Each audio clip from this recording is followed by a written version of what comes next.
आइए हम लोग अपने पॉलिटी सीरीज को आगे कंटिन्यू करते हैं। जैसा कि हमने लास्ट वीडियोस में क्या अभी देखा था, यूनियन के सारे एग्जीक्यूटिव, लेजिस्लेटिव और जुडिशियरी। तो आज हम लोग देखने वाले हैं स्टेट्स का पार्ट 6। तो जैसा कि इससे पहले हम लोग स्टार्ट करें, आप लोग प्लीज अगर चैनल को सब्सक्राइब नहीं किए हैं तो प्लीज चैनल को ज्यादा से ज्यादा शेयर करें और सब्सक्राइब करें, जिससे कि हम लोग एक दूसरे से डायरेक्टली इंटरेक्ट कर सकें और ज्यादा से ज्यादा वीडियो अपलोड कर सकें।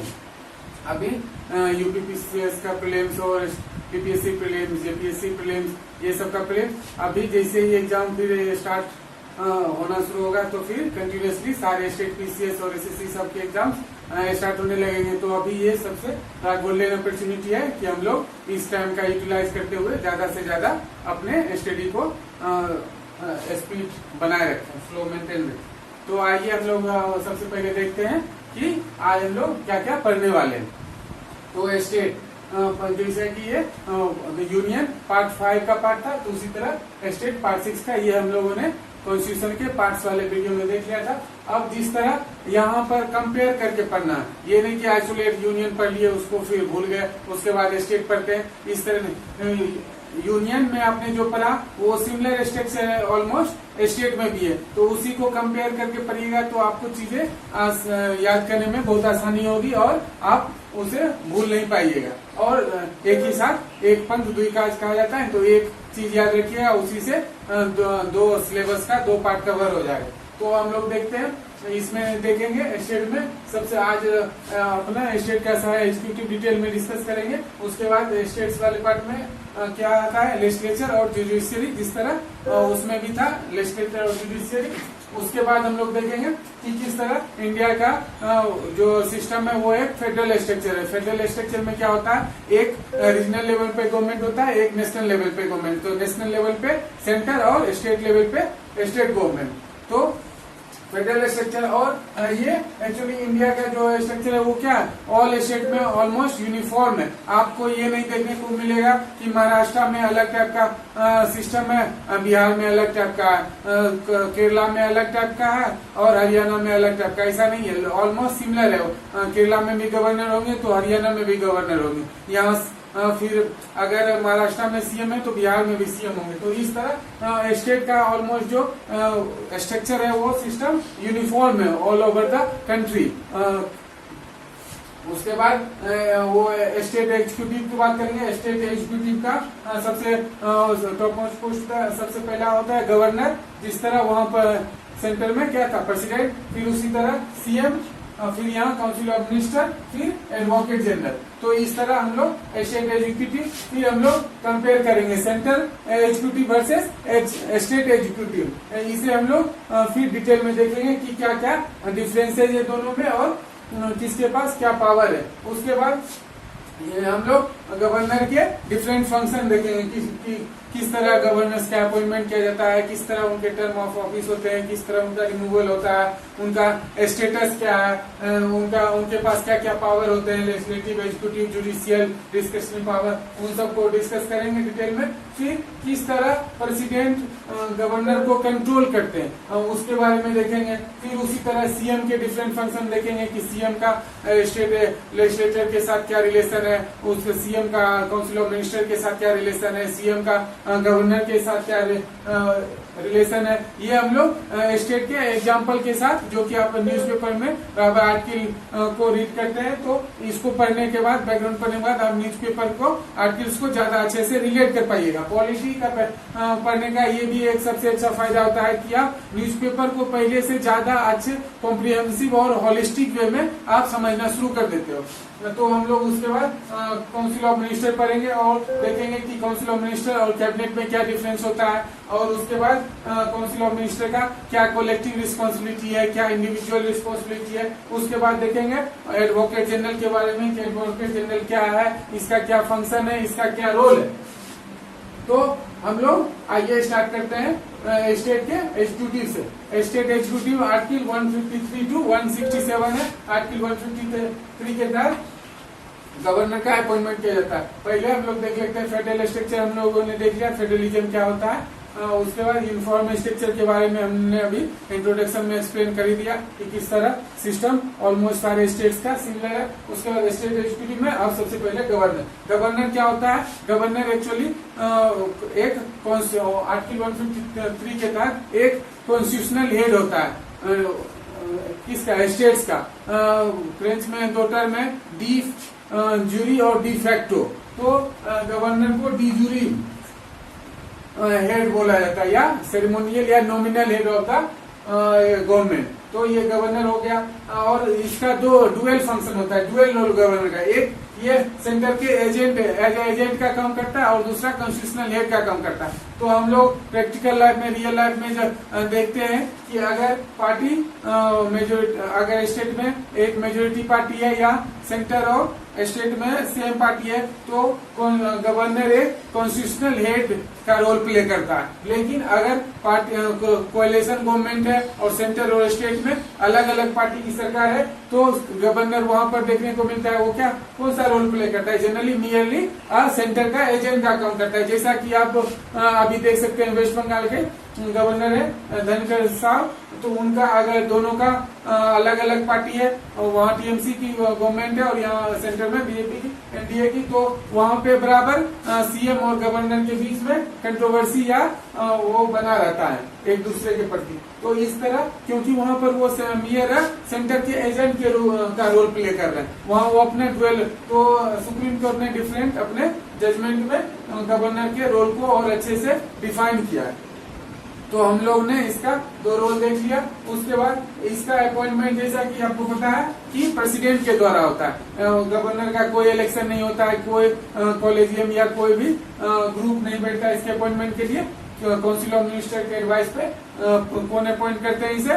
प्रेसिडेंट। और इसका टर्म ऑफ ऑफिस भी क्या होता है? Pleasure of the president. मतलब प्रेसिडेंट जब चाहेगा, अगर उन्हें लगेगा कि अभी इन्हें गवर्नर के पद पर है, तो इन्हें कभी भी, नॉर्मली इनका टेन्योर 5 इयर्स का होता है, लेकिन इन्हें कभी भी रिमूव किया जा सकता है। तो यहाँ पर एक क्वेश्चन हम लोग देखते हैं कि गवर्नर्स का अपॉइंटमेंट क्यों किया जाता है, उनका इलेक्शन क्यों नहीं किया जा सकता, या एक ग्रुप ऑफ पीपल के द्वारा क्यों नहीं इन्हें मतलब चूज किया जाता है। तो अपॉइंटमेंट, एक तो क्योंकि इलेक्शन में बहुत ज्यादा कॉस्ट पे करना होता है, बहुत ज्यादा एक्सपेंडिचर होता है, और ये एक क्योंकि नॉमिनल हेड है, तो इस तरह, और एक parliamentary system of form of government में सीएम को ज्यादा पावर होता है, तो उसमें इलेक्शन की जरूरत नॉमिनल हेड के लिए नहीं होती है। तो एक तो ये हो गया। सेकेंड कि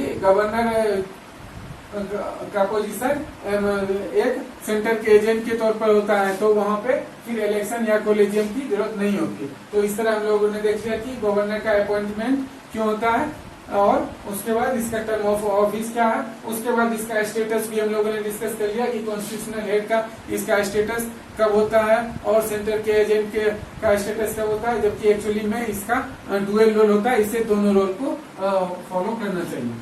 इसके लिए कई कमिटी ने रिकमेंडेशन भी दिया है, जैसे आपने सरकारिया कमीशन का नाम सुना होगा, पंची कमीशन का नाम सुना होगा। ये सब कमिटी एस्टेब्लिश की गई थी सेंटर और स्टेट के बीच के रिलेशन को स्टडी करने के लिए। उसी में वो गवर्नर से रिलेटेड, क्योंकि सेंटर और स्टेट के रिलेशन में गवर्नर का एक बहुत ही महत्वपूर्ण रोल होता है, तो इनको इसके एस्टेब्लिश या अपॉइंटमेंट इन सब से रिलेटेड इन सब कमिटी के द्वारा एक सरकारिया कमीशन और एक पंची कमीशन,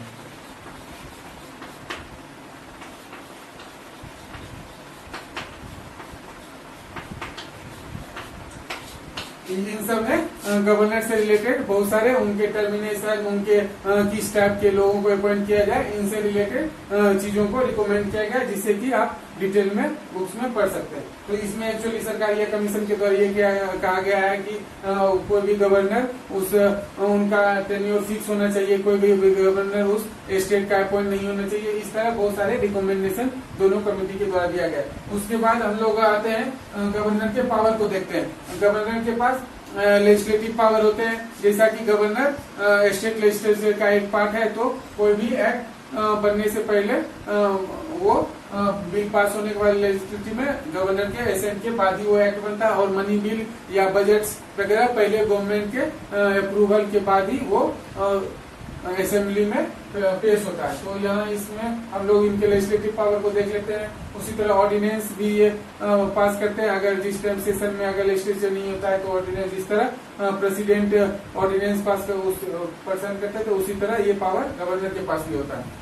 लेकिन अंतर बस यही होता है कि उनके पास सेंट्रल लिस्ट, कंकरेंट लिस्ट दोनों के सब्जेक्ट पर, इनके पास सिर्फ स्टेट सब्जेक्ट। उसी तरह इनके पास कुछ ड्यूटी पावर होते हैं, और ये डिफरेंट कमीशन के हेड को अपॉइंट करना या और भी जो भी स्टेट का जो फंक्शन है वो इन्हीं के नाम पे वो एक्सक्यूट किया जाता है। और उसी तरह ये जितने भी स्टेट यूनिवर्सिटी हैं उसके चांसलर भी होते हैं। उसी तरह जुडिशियल फंक्शन जैसे किसी को की सजा को पार्डन करना या रिस्पाइट करना या रिमिशन करना, ये सब गवर्नर के जुडिशियल पावर में आता है। उसी तरह इनके पास कुछ डिस्क्रिशनरी पावर होते हैं। डिस्क्रिशनरी पावर गवर्नर का प्रेसिडेंट से ज्यादा माना जाता है। गवर्नर के डिस्क्रिशनरी पावर के बारे में एक सेंटेंस कहा जाता है कि गवर्नर का क्या डिस्क्रिशन होगा, ये भी गवर्नर का अपना डिस्क्रिशन है। The discretional power of the governor is own by discretion of the governor. उसी तरह इनके पास कुछ इमरजेंसी पावर होता है, जैसे कि अगर स्टेट में कुछ कॉन्स्टिट्यूशनल मशीनरी सही से काम नहीं करता है तो वहाँ अपना इमरजेंसी के लिए सेंटर को रिकमेंड कर सकते हैं आर्टिकल 356 के बारे में, जिसके बारे में आप लोग बराबर सुनते होंगे। तो इस तरह हमने गवर्नर का अपॉइंटमेंट, उनका टेन्योर, उसका क्या स्टेटस है, उसका क्या पावर है, उसका क्या डिस्कशन है, ये देखा। अब देखते हैं प्रेसिडेंट कैसे गवर्नर को कंट्रोल करते हैं। जैसा कि हम लोग ने डिस्कस किया, प्रेसिडेंट ही गवर्नर को अपॉइंट भी करते हैं, वही रिमूव भी करते हैं। तो इस तरह प्रेसिडेंट गवर्नर को कभी ऑलमोस्ट इनके कंट्रोल में ही होता है, इनके अंडर में काम करता है। तो इनका तो इसमें प्रेसिडेंट को ये पावर होता है कि गवर्नर को समन कर सके कि स्टेट के क्या अफेयर्स चल रहे हैं, स्टेट का क्या सिचुएशन है, उसके बारे में जानकारी ले सके।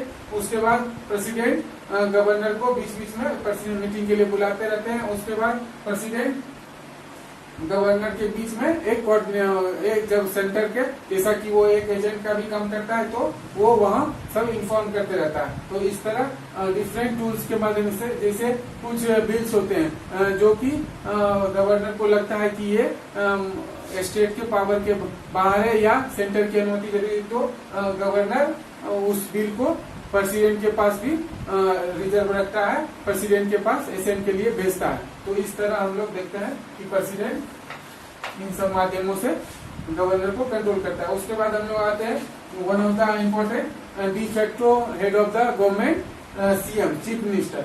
इनका हम लोग देखते हैं relation of council of minister. कोई भी सीएम ज्यादातर पावर उतना ही पावरफुल होता है जितना उसका काउंसिल ऑफ मिनिस्टर पे पकड़ होता है। तो और काउंसिल ऑफ मिनिस्टर्स के एडवाइस से और कोऑर्डिनेशन से ये गवर्नमेंट को रन करते हैं। तो इनके बीच का स्टेट के मशीनरी या गवर्नमेंट को वेल फंक्शन करने के लिए इन दोनों के बीच का रिलेशन अच्छा होना बहुत जरूरी माना जाता है। उसी तरह relation between CM and governor. तो गवर्नर को सीएम स्टेट के सारे अफेयर्स के बारे में इन्फॉर्म करते रहते हैं, चाहे और फिर या स्टेट असेंबली का समन करना हो या उनका सेशन बुलाना हो, तो उसके लिए भी वो गवर्नर को रिक्वेस्ट करते हैं। तो इस तरह सीएम और गवर्नर के बीच भी रिलेशन अच्छा होने से स्टेट का पॉलिसी या लॉ मेकिंग में स्मूथली बनता है। उसी तरह स्टेट लेजिस्लेचर के, जैसा कि सीएम स्टेट लेजिस्लेचर का लीडर ऑफ द हाउस होता है, तो उसके नाते जो भी पावर है वो सीएम के पास होते हैं कि और स्टेट लेजिस्लेचर का वो फंक्शन सही से चले, इसके लिए कोऑर्डिनेट करना सीएम का ही काम होता है। उसके बाद अदर पावर्स में भी है डिफरेंट मिनिस्ट्री, जिसके कोई भी मिनिस्टर नहीं होते वो उसका मिनिस्टर सीएम ही होते हैं।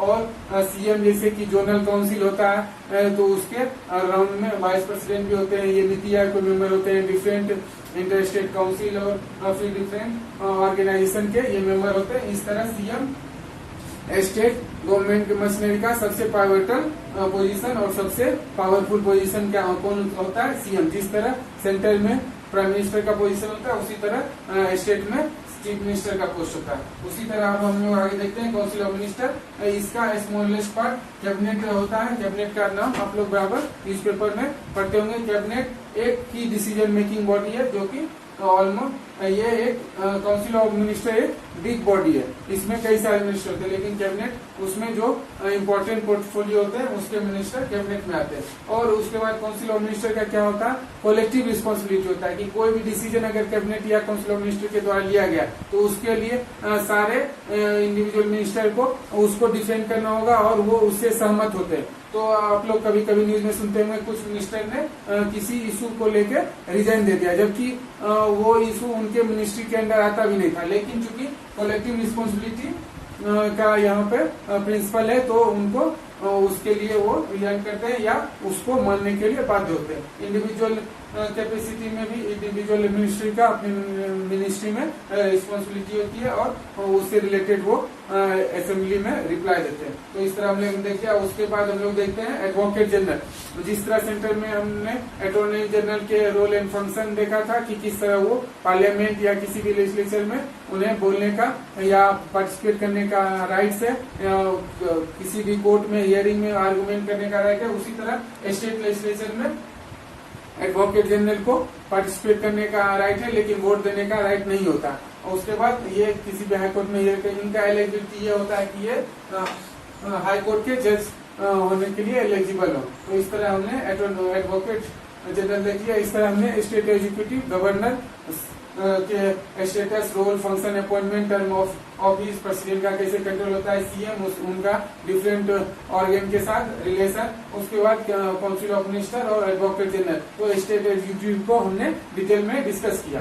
तो अब आते हैं सेंटर और स्टेट एग्जीक्यूटिव के बीच में क्या डिफरेंस और क्या कॉमन है, इसे कंपेयर करते हैं जिससे कि हमें याद करने में बहुत आसानी हो। तो हमने डिस्कस किया था सेंटर में प्रेसिडेंट और फिर स्टेट में अभी डिस्कस किया गवर्नर। तो प्रेसिडेंट क्या होते हैं, वो भी एक नॉमिनल और सेरेमोनियल हेड होते हैं। लेकिन 42nd कॉन्स्टिट्यूशनल अमेंडमेंट में क्या किया गया था कि प्रेसिडेंट को ये बाइंड कर दिया गया था कि काउंसिल ऑफ मिनिस्टर मतलब सेंट्रल काउंसिल ऑफ मिनिस्टर के द्वारा जो भी एडवाइस दिया जाएगा उसको मानने के लिए प्रेसिडेंट बाउंड होंगे। लेकिन गवर्नर के संबंध में ऐसा कोई कॉन्स्टिट्यूशनल अमेंडमेंट नहीं किया गया। तो इस तरह गवर्नर के पास ज्यादा डिस्क्रिशनरी पावर माना जाता है कंपेयर टू प्रेसिडेंट। प्रेसिडेंट के पास भी कुछ सिचुएशनल 2-3 डिस्क्रिप्शन होते हैं, लेकिन ये जनरली काउंसिल ऑफ मिनिस्टर के एडवाइस पर ही को मानने के लिए बाउंड होते हैं। तो इस तरह और गवर्नर के केस में ऐसा कोई कॉन्स्टिट्यूशनल अमेंडमेंट नहीं किया गया। तो इस तरह डिस्क्रिशनरी पावर के पॉइंट ऑफ व्यू से गवर्नर ज्यादा पावरफुल है। उसके बाद प्रेसिडेंट के पास कुछ ये चूंकि commander of the military service भी होते हैं, तो इनके पास मार्शियल लॉ वगैरह को में भी पावर है कि उनसे रिलेटेड लॉ पे भी वो डिसीजन लेके उनके फांसी को या किसी और तरह की सजा को माफ कर सकते हैं। लेकिन गवर्नर के पास वैसा कोई पावर नहीं है क्योंकि इनका मिलिट्री से कुछ लेना देना नहीं है। तो और भी बहुत सारे बस टेरिटरी का अंतर है। इनका ऑल ओवर इंडिया में इनका का ये जो भी पावर एंड फंक्शन होता है उसका यूज होता है, लेकिन गवर्नर एक लिमिटेड स्टेट तक के लिए होता है। तो हमने प्रेसिडेंट और गवर्नर के बीच का डिफरेंस देख लिया। उसके बाद पीएम प्राइम मिनिस्टर जिस तरह सेंटर में सबसे पावरफुल पोजीशन होता है, उसी तरह सीएम स्टेट में सबसे पावरफुल पोजीशन होता है। बस कुछ सब्जेक्ट का अंतर होता है कि पीएम के पास डिफेंस और फॉरेन पॉलिसी, कम्युनिकेशन इनसे रिलेटेड भी पावर होते हैं क्योंकि इन्हें अदर कंट्री के साथ भी डील करना पड़ता है, जबकि सीएम के पास वैसा कुछ पावर नहीं होता। बाकी स्टेट में इनकी सीएम की भी ऑटोनॉमी होती है ये, और सारे फंक्शन, फाइनेंस, एग्रीकल्चर इन सब में ये डिसीजन ले सकते हैं। उसी तरह ये तो हमने इन दोनों का देख लिया। उसके बाद काउंसिल ऑफ मिनिस्टर स्टेट और सेंटर, तो इसमें दोनों अपने अपने ऑटोनॉमी में दोनों ही एक पावरफुल बॉडी है। इसका भी स्मॉलेस्ट बॉडी कैबिनेट होता है और इसका भी small. Attorney general highest law making law officer होता है कंट्री का। उसी तरह स्टेट का हाईएस्ट लॉ ऑफिसर कौन होता है, एडवोकेट जनरल। तो दोनों का पावर को अभी हमने डिस्कस किया ही था। तो इस तरह हमने सेंटर और स्टेट एग्जीक्यूटिव के क्या रोल और फंक्शन है, क्या उनका स्टेटस है, किस तरह अपॉइंटमेंट होते हैं, किस तरह वो फंक्शन और अपना रोल प्ले करते हैं स्टेट गवर्नमेंट स्टेट के और यूनियन के गवर्नेंस को अच्छा करने में। तो उसको हमने और फिर इन दोनों के कंपैरिजन को देखा। मैं आशा करता हूँ कि आपको इसमें कुछ जानने को मिला होगा। Thank you so much. अभी तक अगर आपने चैनल को सब्सक्राइब नहीं किया तो प्लीज इसे सब्सक्राइब करें। Thank you.